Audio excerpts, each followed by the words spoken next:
Now, rising incomes in China are creating a new class of consumers eager to travel. It's estimated that by 2020, the number of foreign trips made by Chinese people will double, with young people having a particular affinity for the United States. Andre-Pierre du Plessis visited one small airport in the US, scrambling to get an early jump on the influx of Chinese visitors. 7-6 heavy. Las Vegas Tower, good morning. Runway 25 left, clear to land. This is the first direct flight from Beijing to Las Vegas. It has only been operating for the past month, but is already proving to be one of Hainan Airlines' most popular. A big part of the reason for that is the special welcome that awaits passengers. Hello, 你好，欢迎来到 Las Vegas. Chinese signage forms part of the airport's so-called China Welcome program. We knew that if they felt welcome here, if they felt that they would be comfortable and be able to get around the airport easily, answer questions that they need answered, then we're doing our job in making them want to make Las Vegas top of mind when travel planning, and hopefully stay in our hotels and visit some of our businesses and enjoy the city while they're here. Another reason for Las Vegas's popularity is its similarities to Macau, the second most visited destination for Chinese travelers. While most travel to Hong Kong, the US has claimed a healthy share of China's new appetite to take foreign trips and venture farther, which is expected to grow over the coming years. 200 million Chinese traveled abroad last year, a number that's expected to grow to more than 1 billion by 2034. And when they travel, they don't skimp, spending on average $8,000 per trip. Which is why the Las Vegas International Airport is investing $150,000 annually in making its airport Chinese-friendly. That includes local university students making $25 an hour to staff Beijing arrivals 3 times a week. All of us, it is Mandarin-speaking Kurds. That most of us, it is local students from University of Nevada, Las Vegas. Most of us, it is also hospitality program students that we enjoy doing hospitable or enjoy being hospitable every single day in our life. Although only 5% of China's population now own passports, billionaire Chen Feng, who controls Hainan Airlines, is betting on his country's changing demographics by expanding to various cities throughout the US.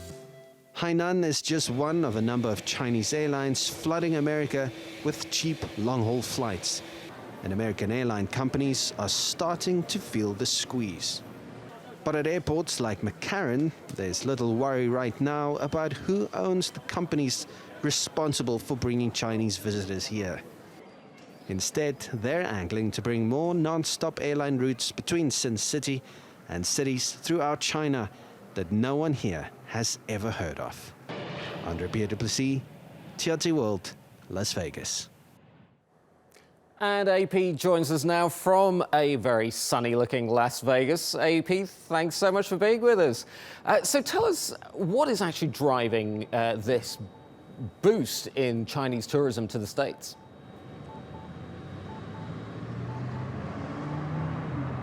So that number that I mentioned, the 200 million, that is sort of an estimate. We don't know exactly how many Chinese right now have traveled across the world or made those outbound visits, but they are expecting the number to be around 150 to 200 million.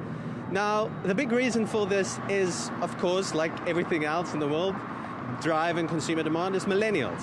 These are tourists who have typically been to the US before with their parents, maybe, to big cities like New York, Los Angeles, and even Orlando to go to Disney World. But now they're young and they're independent. We no longer see the kind of Chinese tourists that you typically see in Europe traveling as a group with a tour guide, waving a flag. We now are seeing, and on this flight that landed in Las Vegas, they are individuals. They are young people who come here. Many of them actually speak English. And then another aspect of this, why Hainan Airlines' flight is so successful, is price. They've been able to outwit all the American carriers who typically fly from Los Angeles or San Francisco to Asia, and we saw a lot of American or Asian Americans who take this flight just because it's cheaper to get to Beijing.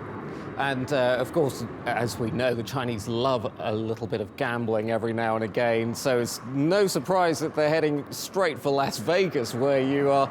But how is Las Vegas catering for this influx in foreigners, and in particular the Chinese?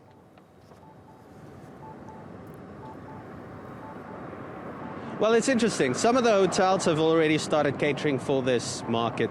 You are seeing CCTV channels being one of the first 3 options at most hotels. But I spoke to a few taxi drivers. Obviously, many people here are upset by the fact that Americans don't tend to travel to Las Vegas anymore. It's not the Las Vegas of the 1920s and 30s when people first came here, when cars were incredibly popular.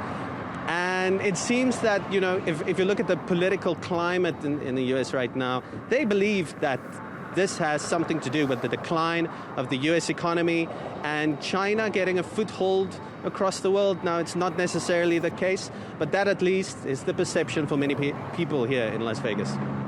Andre-Pierre du Plessis in Las Vegas, thanks ever so much. Now,